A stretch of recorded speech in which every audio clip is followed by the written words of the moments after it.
G'day everyone, it's Warren here from NQ Explorers, another bush video and another World War II relic hunt. We're into a camp that we visited a number of times in the past, but just a matter of wandering around this beautiful winter's day. I don't know what time of the year it is when you're watching this video, but it's winter here at the moment and it's just a glorious 25 degrees Celsius here in Queensland. Fairly mild winters in Queensland by most standards. I've got an AT Max in here today, and we're going to go and dig everything above the 50 mark and see what I can cherry pick out of this camp. Back shortly.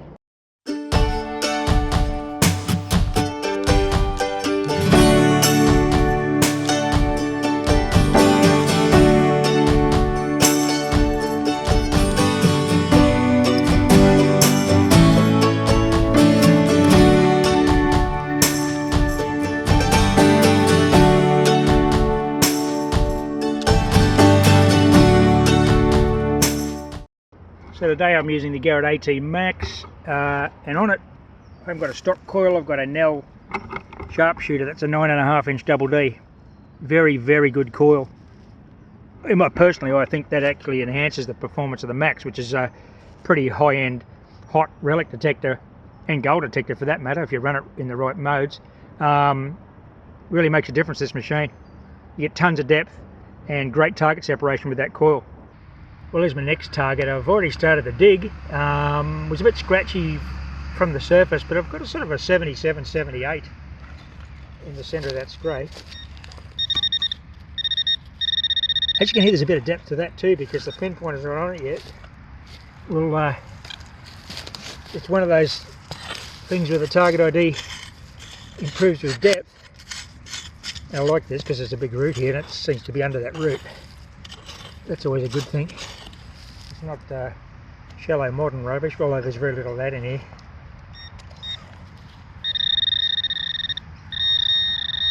I've disturbed it. Okay, it's a bit early in the morning, so as you can see, the light's not ideal. Okay, what do we got here? Oh, we've got a nice jungle button of an Australian Army. No, yes it is, it's a jungle, 4-hole jungle button. Nice one.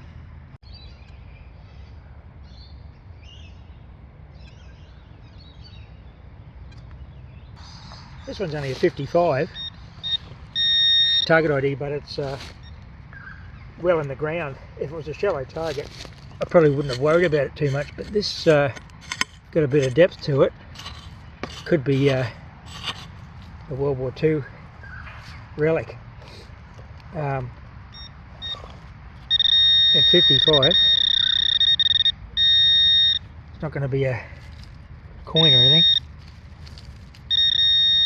but there's all sorts of things that it can be. There's so many surprises come out of these camps. That's the beauty of detecting them. Okay, I've got something heavy here. It feels like it could be lead. Yeah. Melted lead. But that's always a good sign that there's been activity here, that there's melted lead. No problem with that. Okay, I just got a really nice find here. It was only a high 50 signal. It was a 56, 58. And I've got this beautiful button back. I can see there's a maker's name with a star insignia on the back. And it's all dished out, obviously. The front, well, I haven't checked the front's in the hole, so that's quite possible. That's definitely a World War II button. If it's a Melbourne Stokes button, it's probably Australian Army tunic button, but I'll check the hole, and any information I've got on that maker I'll subtitle, but that's a nice little World War II relic, that one. And only a medium tone. I'm digging everything above 50. Okay, we'll check the hole. Okay, I'm not getting any more signals there, so that could be it. That was a nice repeatable. And there's nothing else even scratchy in there, so I'd say it's just the button back. Okay, we'll just fill this hole in and move on. Well, that's a nice little find, actually. Okay, I've got a big, high, loud 81, 82. It's a bit too large for my liking, but it's saying it's 15 centimetres or 6 inches. But appears to be a large target. There's just too much audio going on there. So, If it scrapes away quickly, you know, it's just something shallow. Oh, we've got something, a large fitting of some description. Yeah, that's sort of, oh, large fitting of some description. It's a beautiful old World War II tap. Look at the size of that tap valve. Nice. So that's a good find. That big tap valve tells me there was infrastructure right here. I've just come through a section of bush there, about 40 or 50 metres, low and slow, with not a single target. Then I've hit this. So probably a whole bit of infrastructure in here. I'll see what other clues we can find. And we should start picking up targets in this area.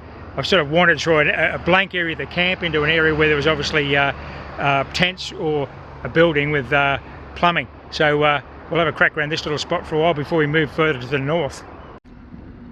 Okay, where I'm digging now is the verge of an old World War II road. You can see it's actually, this is imported gravel that the army placed here for all the blitz trucks and the traffic that would come through the camp. Well, I'm sort of in the centre of the camp.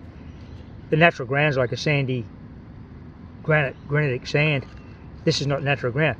Anyway, this was a jumpy 80s signal, about 4 inches down on the side of the road.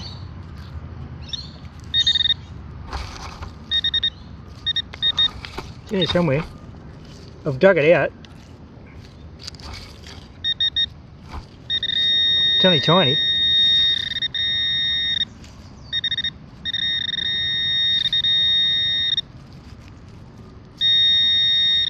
We've got it in our hand. What's it going to be? Very small. It's a little brass rivet. Look at that. That's how sensitive the Max is with that Nell coil on it. That was a screaming 83, 82. It was jumpy because of the shape of it. Anyway, that's proves that everything's working okay. Okay, we could have an interesting find coming up here. This target was a 75 to 80 jumpy in one direction. At 90 degrees, no signal at all. So whatever it is, it's not presenting it to the coil at all in this direction. I got it in that direction. So it could be a coin or a buckle or something on edge. And now that I've taken off 3 inches of leaf litter and topsoil, getting a better signal in the middle of the hole. So I'm also getting it in two directions now, whereas before from the surface with the leaf litter and the grass it was barely a signal. So this could be an interesting little find.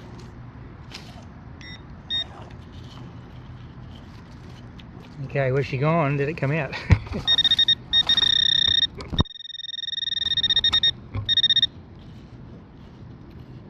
It's in here.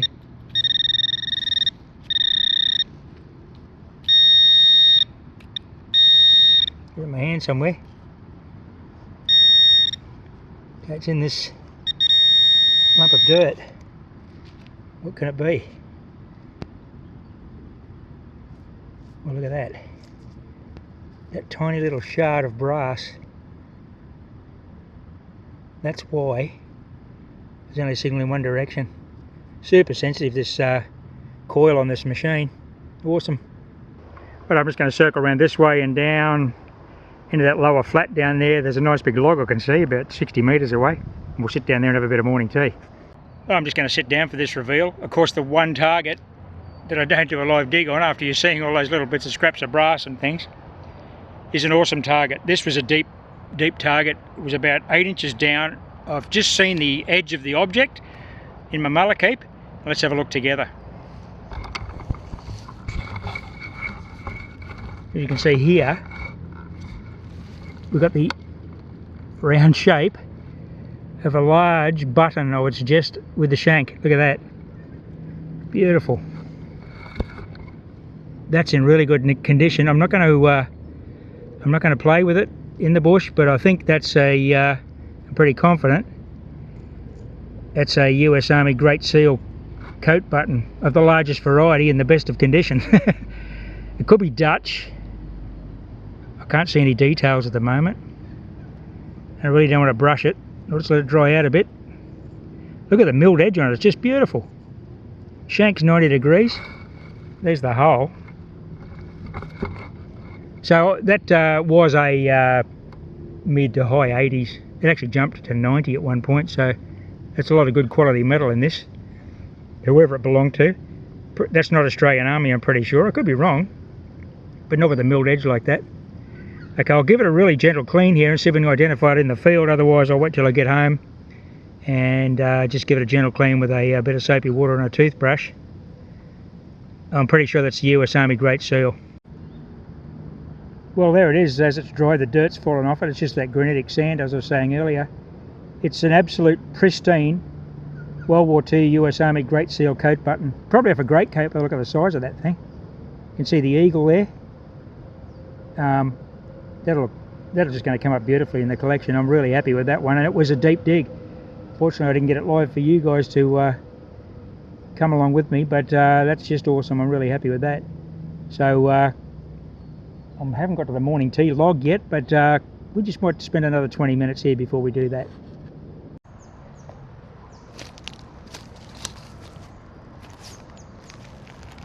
Okay, well, we've reached our site for morning tea and a bit of drink of water. I've only got a muesli bar, so it's nothing too elaborate. Pretty excited by that find. I've found US Army relics in here in the past, and of course Dutch and Australian relics. Japanese relics. I've found Japanese coins in here that were obviously souvenirs from the Southwest Pacific. But to find a Great Seal button in that condition is it's pretty unusual in here. Most of them are bent, or the back, it's just a back or a front. But anyway, it's a big one, which is a nice find.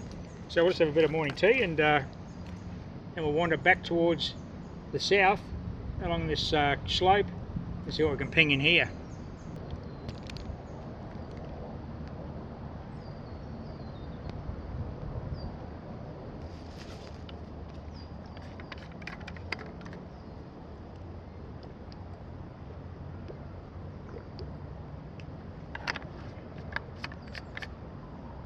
Well, it's just a beautiful day to be out detecting.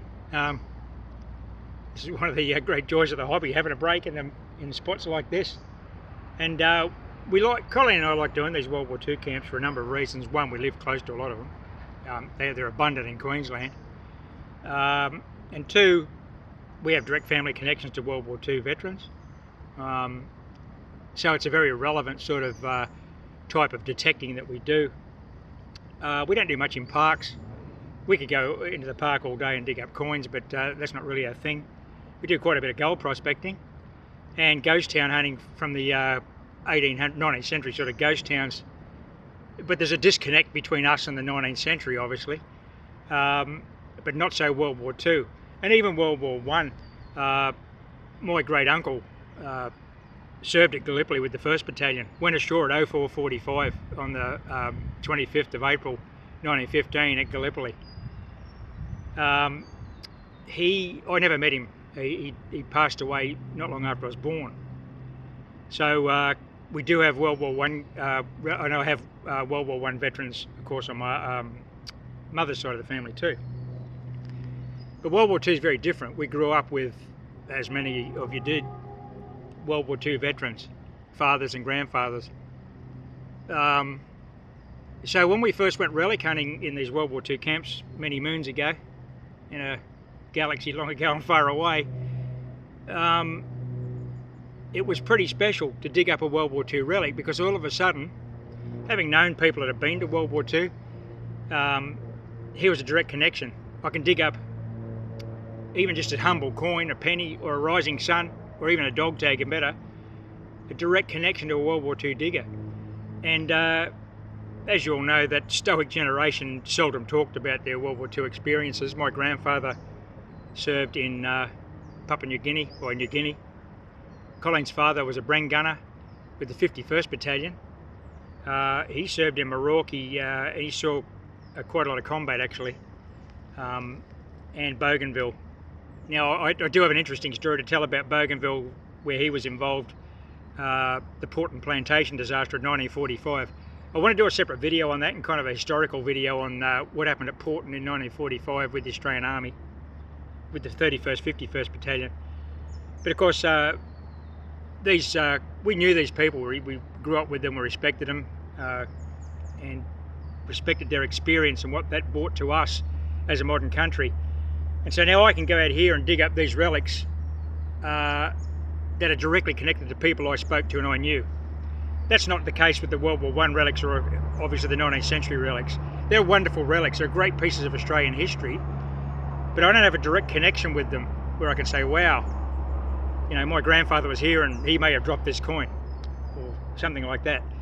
But I just love that kind of connection, because what we do, Colleen and I as detectors, is historical relic hunting. Now there are many ways that you can approach the hobby of model detecting. Of course, gold prospecting, that's a wonderful hobby. You can actually make a lot of money out of gold prospecting. There's coin shooting in parks and modern coins and that kind of thing, where you can make spendable change. There's hunting for old pre-decimal coins, like the pre-1966 coins, and of course the Old English coins, and the very valuable proclamation coins that circulated in Australia in the early 1800s.